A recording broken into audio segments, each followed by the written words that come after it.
The players that come play for us, they understand before they even step on campus, the reason I want to go to Connecticut is I don't want it to be all about me. Matter of fact, there's a pretty good chance if you come to Connecticut, you'll never lead the country in anything, except wins. When I called Coach Geno to congratulate him for winning the title again, I told him we have his room ready for when he gets here. He does seem to spend an awful lot of time here. Geno Auriemma's club wins the American Conference again. It's tough in its own way, but it's extremely something that you want in your entire life. And I think I've started to learn the method to his madness, not really because it always changes, but he finds something that you're not doing well and he harps on it. And then as soon as you do it well, he finds something new that you weren't doing well and harps on that. And I think that's what makes him so great, that he's never satisfied with you just being a good player. He wants to push you to elevate you to that next level. I think in some ways it's just different. It's not harder or, easier, it's just different. You see, growing up watching him on TV, you see all the things that stereotypical, like you see him yelling and stuff, but he's a great coach to play with and I'm just happy to be here. Thick skin.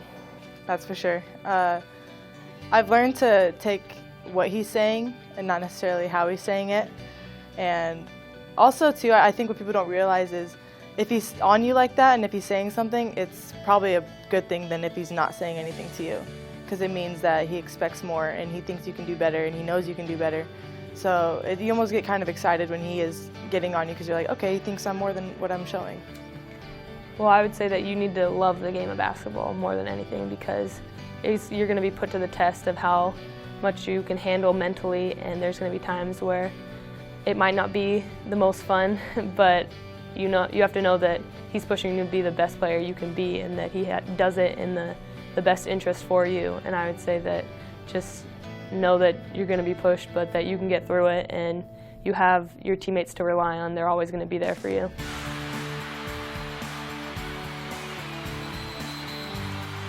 Good players, great players, lots of them, a culture where you expect to win every night, players that are committed to being coached, they enjoy being coached, they want you to coach them. So all these things are kind of rare. I think that's probably why it doesn't happen very much. You've got a lot of the opposite of what I just talked about. You got a lot of players go to college, they don't want to be coached really hard and they don't want demands placed on them. And there isn't a culture of this is how we're going to do it, and that's all there is to it. So having all those things come together is not easy. It's not easy. I think anyone coming into the program knows that, they hear about it all the time, they hear about what a tough program and tough coach he is, but you don't actually understand it until you're a part of it. And it's going to be hard, but you don't necessarily know how you're going to handle it until it actually happens to you.